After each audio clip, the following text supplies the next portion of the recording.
Very good morning, dear students. Welcome to e-learning classes of accountancy. Today is your lecture number 49 turn, and in this lecture, I'm going to explain you some numericals of chapter 16, that is depreciation. See, topic numericals of fixed installment method as well as some numericals of written on value method. Both I am going to explain you in this lecture. See question number 8 of your book.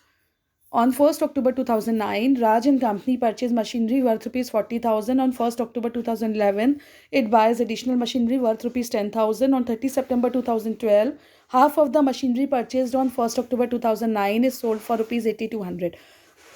The company write off 10% per annum on the original cost. Depreciation charge हो रहा है बेटा original cost पे. The accounts are closed every year on 31st March. Show the machinery account for 4 years. बेटा 1st October 2009 को राजन company ने एक machinery purchase करी जिसकी वर्थ कितनी थी 40,000 थी. October 1 2011 को it buys additional machinery worth rupees 10,000. On 30 September 2012, half of the machinery purchased on 1st October 2009. It means जो आपकी 40,000 की कॉस्ट वाली मशीनरी थी उसका हाफ जो पार्ट है वो आपका सोल्ड ऑफ हो गया और उसकी सेल प्राइस कितनी आई 8,200. तो बेटा स्टार्टिंग से ही हम मशीन के जो मशीन जितने पार्ट में डिवाइडेड हो रही है जो सेल ऑफ हो रही है हम उसको स्टार्टिंग से ही उसको 2 पार्ट्स में डिवाइड कर देते हैं M1 और M2 और फिर जो है उसके अकॉर्डिंगली हम उस पर डेप्रिसिएशन चार्ज करेंगे. सीधा सोल्यूशन बेटा.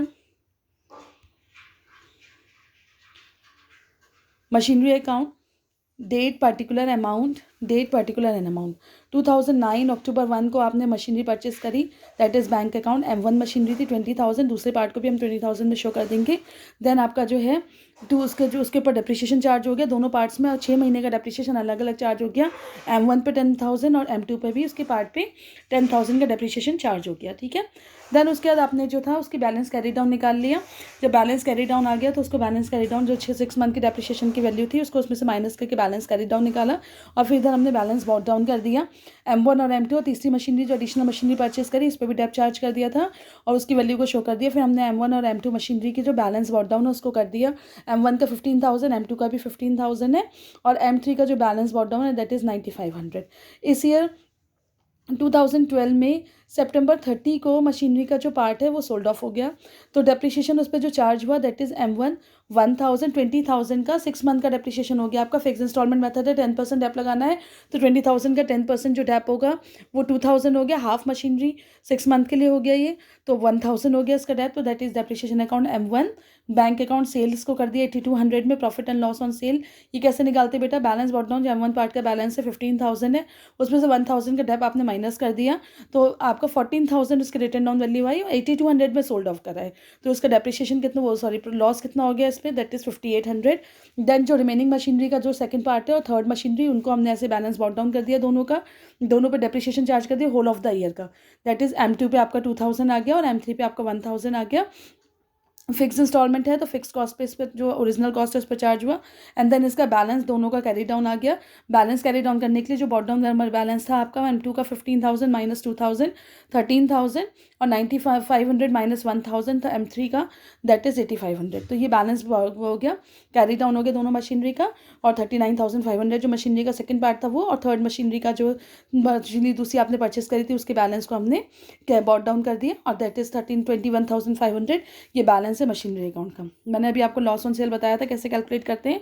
तो वैल्यू ऑफ मशीनरी ऑन 1 अप्रैल 2012 को 15,000 थी उसमें डेप्रिसिएशन 6 मंथ का चार्ज हो गया 1,000. तो वैल्यू ऑफ मशीनरी इतनी रिटर्न ऑन वैल्यू कितनी आई 14,000. सेल कितने में करा उसको 8,200 में तो लॉस ऑन सेल कितना हो गया इस पर 5,800. और इसको ईजी करने के लिए क्या होता है जब हम मशीनरी का जितना पार्ट सोल्ड होता है अगर तो हम उसको जो है वो कर देते हैं पार्ट्स में डिवाइड करते हैं. जैसे हमने जो है 40,000 की मशीनरी थी उसके हाफ पार्ट सोल्ड हो गया तो हमने उसके M1 और M2 करके 20,000 दो पार्ट्स में उसको डिवाइड कर दिया. तो और उसका जो पार्ट सोल्ड हो गया उसको आपने डेप चार्ज करके उसकी वैल्यू को निकाल दिया लॉस ऑन सेल और जो रिमेनिंग पार्ट है उसको होल ऑफ द ईयर में कैरी ऑन कर दिया. Now see next question, that is question number 13. A firm purchased on 1st April 2009 a second-hand machinery for rupees 36,000 and spent rupees 4,000 on its installation. On 1st October 2000 on 1st October in the same year, another machinery costing rupees 20,000 was purchased on 1st October 2011. The machinery bought on 1st April 2009 was sold for rupees 12,000 and on the same day a fresh machine was purchased for rupees 64,000. Depreciation is provided annually on 31st March at the rate 10% per annum on the written down value. Written down value का मतलब क्या होता है आपका बेटा जो उसकी depreciation value होती है उस पर चार्ज होता है. show the machinery account for 1st October 1st April 2009 to 31st March 2013.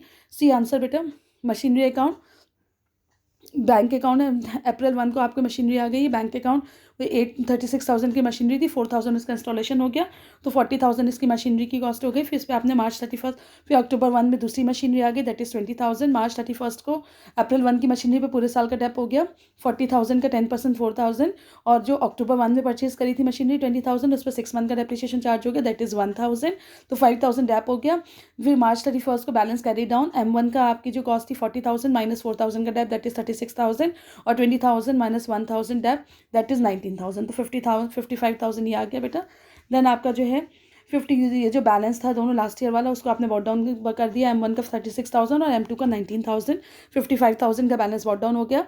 Depreciation whole of the year का चार्ज हो गया बेटा, ये रिटर्न ऑन वैल्यू है, तो 36,000 का 10% डेप होगा फॉर M1, दैट इज़ 3,600, और M2 का 19,000 जो बैलेंस बॉट डाउन है इसका, उसका 10% दैट इज़ 1,900, और बैलेंस कैरी डाउन में 36,000 minus 3,600 that is 32,400 for M1, और 19,000 माइनस 1,900 17,100 फॉर M2। देन ये बैलेंस आपने बॉट डाउन कर दिया, M1 का आपका आ गया 32,400, M2 का आ गया 17,100, 49,500 का बैलेंस बॉट डाउन हो गया। फिर अक्टूबर 1 में आपने M1 मशीनरी को सोल्ड ऑफ कर दिया, तो 6 मंथ का डेप चार्ज हो गया 32,400 इंटू 10/100 इंटू 6/12, तो 1620 आ गया। जो सेल प्राइस आई इसकी 12,000, 32,400 में से 1620 का माइनस करिए, और तो आपका जो है लॉस ऑन सेल निकल कर आ रहा है बेटा। इसका जो लॉस ऑन सेल है दैट इज़ 18,780। ये लॉस ऑन सेल बेटा देखो ऐसे आया तुम्हारा, loss on cell is value of machinery 32,400 है, डेप्रिसिएशन 6 मंथ का 1620 हो गया, तो value of machinery on October 1 2011 को 30,780 है। सेल वैल्यू उसकी 12,000, it means loss on cell कितना आ गया 18,780, जो हमने इसका यहाँ पे पोस्ट कर दिया, दैट इज़ 18,780। अब जो रिमेनिंग मशीनरी का पार्ट है, उसी सेम डे में एक फ्रेश मशीनरी परचेज हुई थी, that is October 1, bank account M3 हो गई 64,000 का, तो उस पर जो है हम अब इन दोनों पे डेप्रिसिएशन चार्ज कर देंगे, M2 और M3 पे। तो M2 पे तो आपका जो है पूरे साल का हो गया डेप्रिसिएशन 17,100, और M3 पे आपका 6 मंथ का डेप्रिसिएशन हो गया, दैट इज़ 3,200, और दोनों का फिर बैलेंस कैरी डाउन हो जाएगा। M2 और M3 का, M1 मशीनरी क्लोज हो गई क्योंकि वो सोल्ड ऑफ हो गई थी, दैट इज़ 15,390 M2 का, और M3 का आपका बैलेंस कैरी डाउन हो गया 60,800। ठीक है, फिर इस बैलेंस को हमने बॉट डाउन कर दिया, M2 15,390 और M3 60,800। देन मार्च 31 को आपने दोनों पे डेप लगा दिया, M2 पे आपका 15,390 का 10% 1,539, और M3 60,800 का 10% 6,080, और बैलेंस कैरी डाउन हो गया दोनों का 15,390 माइनस 1,539 और 60,800 माइनस 6,080, तो 54,720 और 13,851 ही बैलेंस कैरी डाउन हो गया दोनों का। यही मशीनरी अकाउंट का बैलेंस है। लॉस ऑन सेल मैंने अभी आपको कैलकुलेट करके बताया था, तो ये लॉस ऑन सेल इस पर ही ट्रांसफर हो रहा है। जब भी हम रिटर्न ऑन वैल्यू पे करते हैं तो हमारा जो करंट वैल्यू होती है डेप्रिसिएशन उस पर हमेशा चार्ज होता है, that is return on value. Now see question number 15, ये भी आपका रिटर्न ऑन वैल्यू का है बेटा। Ashoka limited bought a machinery on 1st April 2010 for rupees 2,40,000 and spent 4,000 on its carriage and 6,000 towards installation. On 1st July 2011, it purchased a second-hand machinery for rupees 75,000 and spent 25,000 on its overhauling. On 1st January 2013, it decided to sell the machinery bought on 1st April 2010 at loss of 20,000. It bought another machine on the same date for 40,000. Company decided to charge depreciation at the rate 15% per annum on written down value method. ये भी written down value है, prepare machinery account for 3 years, sorry. सी बेटा, आपने 2010 अप्रैल 1 को M1 machinery आ गई, that is bank account M1 2,40,000 plus 4,000 installation and 6,000 उसके carriage वगैरह की 2,50,000 मशीनरी की कॉस्ट हो गई। 2011 मार्च 31 डेप्रिसिएशन चार्ज हो गया 2,50,000 का 15%, दैट इज 37,500 पूरे साल का डेप्रिसिएशन है बेटा। फिर इसी ईयर में आपने जो है कोई और मशीनरी नहीं है तो बैलेंस कैरी डाउन आ जाए 2,50,000 माइनस 37,500 2,12,500 बैलेंस कैरी डाउन। फिर आपने इस बैलेंस को क्या कर देंगे, बॉट डाउन कर देंगे बेटा। तो बैलेंस बॉट डाउन हो गया अप्रैल 1 2011 अप्रैल 1 को बैलेंस बॉट डाउन हो गया 2,12,500। इसी ईयर में जुलाई में एक और machinery I M2 that is 75,000, installation 25,000 1 lakh की थी, और मार्च 31 को M1 और M2 दोनों पे डेप्रिसिएशन चार्ज हुआ। तो M1 पे तो आपके पूरे साल का डेप है 2,12,500 का 15%, दैट इज 31,875, और जो M2 है उस पर 9 मंथ्स का डेप्रिसिएशन होगा 71 लाख का आपका 9 मंथ्स का 9/12 इंटू वो 15/100 दैट इज़ 11,250। 9 मंथ्स का क्यों होगा बेटा? क्योंकि जुलाई में मशीनरी परचेज हुई थी। 43,125 दोनों पे डेप चार्ज हो गया। वो जो ये डेप चार्ज हुआ बेटा आपका, इसका जो है डेप्रिसिएशन चार्ज होने के बाद जो है M1 और M2 मशीनरी का जो भी डेप्रिसिएशन चार्ज हुआ उसका बैलेंस कैरी डाउन आ गया। तो दोनों का बैलेंस कैरी डाउन आ गया 1,80,625 और 88,750 दोनों का डेप्रिसिएशन चार्ज होके आ गया आपका। और यही बैलेंस क्या हो जाएगा? कैरी डाउन हो जाएगा। बैलेंस को फिर हमने बॉट डाउन कर दिया। बैलेंस बॉट डाउन M1 का आ गया 18,625 और जिसका आ गया तुम्हारा जो है M2 का दैट इज़ 88,750। तो जब हमने इसका बैलेंस 88,750 बैलेंस बॉट डाउन आ गया, फिर जनवरी 1 में मशीन 1 को सोल्ड कर दिया है तो उसका डेप्रिसिएशन पूरा चार्ज हो गया आपका। अप्रैल मई जून जुलाई अगस्त सितंबर अक्टूबर नवंबर दिसंबर यानी 9 मंथ्स का डेप्रिसिएशन हो गया। तो बैलेंस बॉट डाउन जो M1 का था 1,80,625 इंटू 9/12 इंटू 15/100 तो डेप्रिसिएशन इज 20,320। और जो सेल प्राइस आई है मशीनरी की दैट इज़ 1,40,305। ये हमें नहीं पता था, प्रॉफिट एंड लॉस दे रखा था 20,000। तो आपने जो है कैसे सेल प्राइस आएगी बेटा? जो बैलेंस बॉट डाउन है 1,80,625 उसमें से डेप माइनस कर दो 20,320 और उसका जो लॉस है 20,000 माइनस कर दीजिए। तो आपका जो है बैंक अकाउंट सेल प्राइस आ जाएगी मशीनरी की, दैट सेल प्राइस आपकी निकल कर आ जाएगी दैट इज़ 1,40,305। ये बेटा इस तरीके से 9 मंथ्स का डेप्रिसिएशन हो गया आपका मशीनरी का। ये देखो वैल्यू ऑफ मशीनरी 1,80,625 उसमें से 9 मंथ्स का डेप्रिसिएशन 20,320 को माइनस करा तो 1,60,305 आ गया।